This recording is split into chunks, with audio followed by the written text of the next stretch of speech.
2027 is fast approaching. Another electioneering year is here. There is something that has come to mind in these few days. I see people criticizing leaders. I see people holding government accountable. This is very, very good. It helps leaders to walk, sit up, because if we don't, they will never do what they promise. But the question I keep asking is, many of us who criticize government to hold them accountable, do we really know what these people promised while coming into office, while they were campaigning and seeking our votes? What were the promises they made that made us to vote for them? If we don't know these promises, how do we know they have failed or they have performed? I want to embark on this journey with you, and I want us to start dissecting the manifestos, the promises of these leaders before we voted for them. From there, we will know if they have actually performed or failed. If not, we will end up criticizing people for not doing what they didn't promise us they are coming to do. If we continue to judge them by our own expectation and not by what they have promised to do, then we'll be getting it wrong. I want to start with my own governor, Governor Francis Ogbonna Nwifuru of Ebonyi State. Recently, he has come under heavy fire of criticism from content creators, social commentators, social media influencers, and I keep asking, what were the things he promised us in his People's Charter of Need? That is what he called his manifesto in 2023. What were those things he promised? Has he done these things? If he has, then he has performed. If he hasn't, then we should hold him accountable based on the things he promised Ebonyans. These are the kind of questions I would want us, especially the youth, to be asking, and not just generally criticizing leaders without direction. If we hold leaders accountable by their words, they will not have any reason to complain, because that is what they are, the ones who make the promises that they are going to do. If they don't do it, we have the right to hold them accountable, irrespective of who they are. So let me start with my state. Coming to education, Governor Nwifuru promised, "My administration shall emphasize on entrepreneurship, skill acquisition, and education for economic self-reliance at all levels, and strengthening of the sector per zone." He said he's going to rely on entrepreneurship, skill acquisition for economic self-reliance. This is one of the biggest challenges of an Ebonyi man. Skills, having something doing, entrepreneurship, and of course, self-reliance, economic self-reliance. The question now is, has Nwifuru implemented the skill acquisition he said is going to inculcate into schools in his manifesto? He said he's going to focus on entrepreneurship, skill acquisition, and education for economic self-reliance. Education for economic self-reliance is more like vocational education. Now, there was a time it trended here on social media that Nwifuru said is going to inculcate skills acquisition into secondary schools. I don't know whether he has done that. Still on education, he said that he's going to improve infrastructure and welfare of Ebonyi State University, upgrade infrastructure and status of Ebonyi State College of Education, Ikwo. He said he's going to promote vocational and technical education at all levels. This is still emphasizing on skills. Has he promoted vocational and technical education in Ebonyi State? He said rebuilding of more public schools and provisions of amenities. Has Nwifuru been rebuilding more public schools and providing amenities to these schools, training and retraining of teachers in public schools. Teachers, over to you. Has Nwifuru been training and retraining you guys? Engagement of more teaching personnel in public schools. There was a time I was hearing from my own school, my own community school, that they lack teachers. Do we have teachers now? In your own community schools, do you have teachers?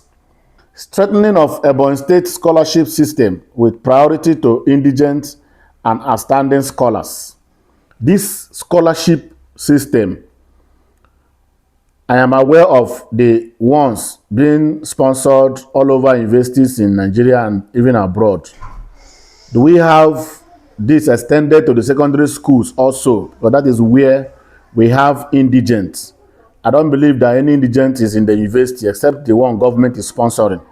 Establishment of education reward system. This education reward system is one good thing. Has this government of Nwifuru been rewarding people academically? Strengthening of adult education to reduce adult illiteracy. Adult education. I know that one of my community person is essay to the governor on adult education, but I can't confirm that there's any adult school in my community. How has Nwifuru fared in this adult education is very, very important, because we are a state that is coming from on education majorly. Governor Sam was the one who brought us out of on education. He improved education in Ebonyi State and made education compulsory for our citizens.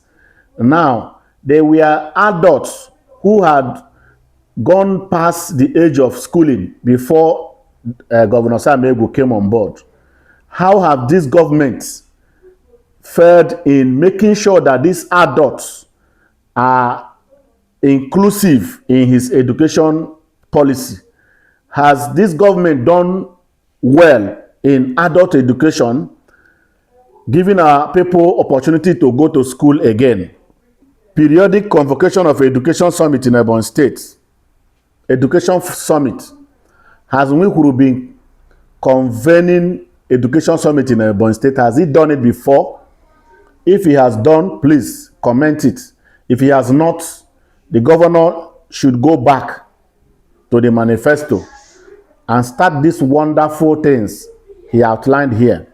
Introduction of dialects in the curriculum of our primary and secondary schools. This is a wonderful idea.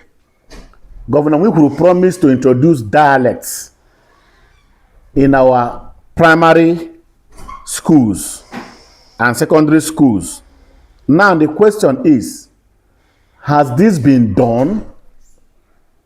Has our dialect been introduced into the school curriculum of Ebonyi State?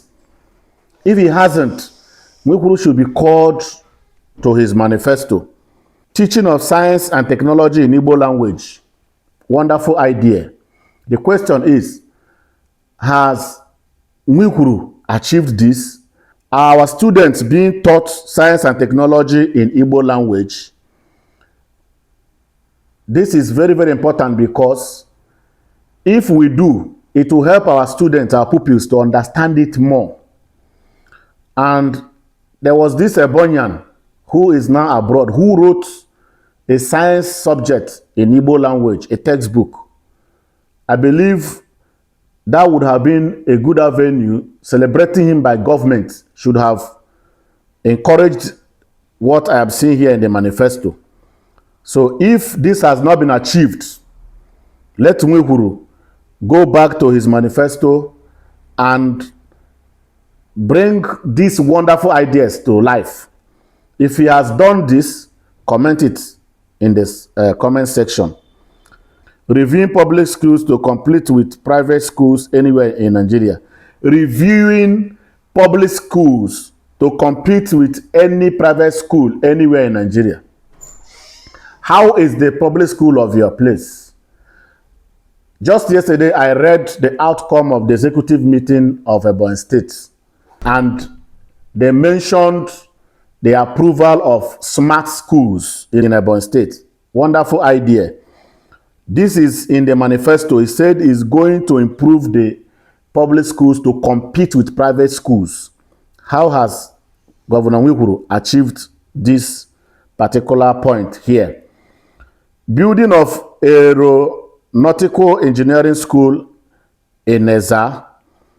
Yes, I am aware of this. This has been achieved. It said building of University of ICT, Science and Technology in Ofrekwe Izi. This has been achieved. These are the things Governor Nwifuru promised us that is going to do in education. In your comments, logically, can you tell me educationally that Nwifuru has performed or has not performed? If he has performed, can you give him his flowers? If he has not, can you criticize him logically and recommend what you think he should have done or should do? Because his first tenure or his tenure is still subsisting, and he has a lot of time to correct everything here that he has not achieved before finishing his first tenure. I'm not part of discussing the second tenure because he should finish the first tenure, give us results, all he promised here first, before talking about the second tenure. It is his achievements from this manifesto that will now encourage people to vote him again for second tenure. It is also his failure to achieve this manifesto that will make people to say, no, we can't give you a second chance to come and talk and no do. Thank you very much. I'm waiting for you at the comment section. My name is Comrade Eze Onyebuchichukwu, yours Delaw. Thank you. Yes.